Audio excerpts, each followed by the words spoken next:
At dawn, a convoy of cars drove into the desert together. That night, they were no longer one convoy. This is Lop Nur, a dried lake in China's northwest that watched an ancient kingdom vanish and later swallowed more than one famous explorer. Local drivers have a rule about it. You don't go in, not without permits, not without a satellite phone, and never as a loose group of strangers.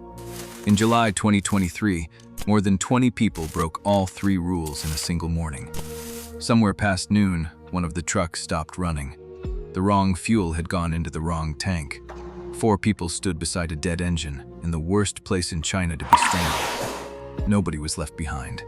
That's the part that's hard to hear. A blue pickup truck turned back to carry them to safety. The desert kept all 4 of them anyway. This is the story of the rescue that never arrived. They found each other online, the way hikers do. A public chat group, a shared route plan, a departure date. Most had never met before the morning they lined up at the checkpoint town.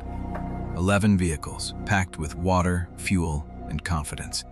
Every passenger had paid the guide to be there, a fee near 10,000 yuan each for the privilege of being driven across a lake bed the size of a small country. The plan looked simple on paper. Cross in one long day, exit on the far side where the asphalt begins. If anything happens out there, the guide turns around. That was the whole safety plan. But out here there is no signal, no shade, and daytime ground temperatures near 70 degrees Celsius. A stranded car is not an inconvenience. It is a countdown. On the second day, at a refueling stop, the mistake happened. Diesel went into a tank built for gasoline. The engine coughed twice, then it stopped. It did not start again. And here's the detail that makes the rest of this story sting. This was not a convoy of amateurs. Fees had been collected. Routes had been planned. The guide had done this crossing before. At least, that was what everyone had been told. The desert did not kill these people because they were careless about money or time. It killed them through a chain of small decisions, each one survivable on its own. With 1 truck dead, 4 people had to move. The guide made the call he was paid to make, carry them forward in his pickup, catch the main group, and send help back for the dead truck. It was a reasonable plan. It was the only plan. 4 people climbed into a blue pickup, the guide, the 2 strangers from the dead truck, and a mechanic. They drove away from the stalled vehicle, toward the road and the far side of the desert. Behind them, the other cars pulled away one by one, following the tire tracks ahead. They did not know, could not know, that they would never see those 4 again. Nobody plans to die walking. You plan to walk for a while, until the car comes back, until the track bends, until the heat breaks. That's how it starts. 1 hour, the sand is soft and every step sinks twice as deep. 2 hours, you stop talking, because talking costs water. 3 hours, the horizon stops getting closer. The brain, cooking in its own heat, begins to negotiate. 20 kilometers short of the road, the blue pickup sank into soft sand. The guide made his second call.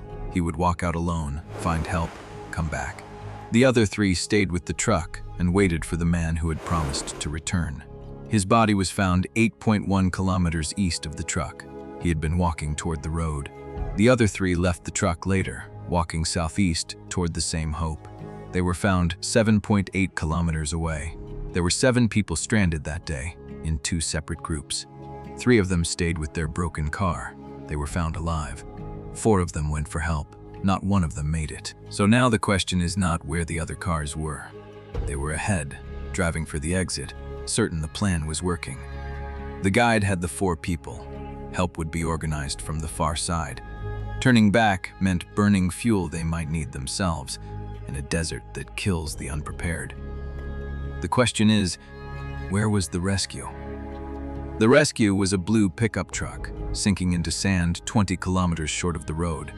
The rescue was a man walking 8 kilometers east in 70-degree heat, with the sun on his back, no shade anywhere. The rescue was 4 people who had known nothing since. The desert took all 4. The people ahead didn't know. By the time anyone understood what happened, the blue pickup had been buried for 2 days. Every single rational choice, stacked together, made a graveyard. On July 28th, local police issued their formal notification. 3 members of the crossing party were confirmed dead. One was still missing. The next day, searchers found the guide's body. People dead. All killed. The convoy had entered the nature reserve without permits, through a route closed to tourists. State media did something it rarely bothers to do for private accidents. People's Daily published a commentary asking a single question, over and over. Who organized this? Because under Chinese law, this was not just a tragedy. Unpermitted entry, commercial fees collected, a guide hired. Someone built this trip, someone profited from it, and whoever that someone was not in the blue pickup. There is no courtroom ending to this story. No verdict read aloud, no compensation figure on the record. The desert keeps what it takes, and the file closes quieter than the headlines arrived. But the 4 people in that pickup did not die because someone was cruel. They died because every person involved made the reasonable choice. The guide moved his passengers. The passengers trusted the guide. The people ahead kept driving. Certain help was on its way. Nobody did the one unreasonable thing, and the unreasonable thing was the only thing that could have saved them. So here is the question the families asked, the question the commentary asked, and now the question I'm asking you. When the reasonable thing becomes the fatal thing, how sure are you, really, that you'd know the difference?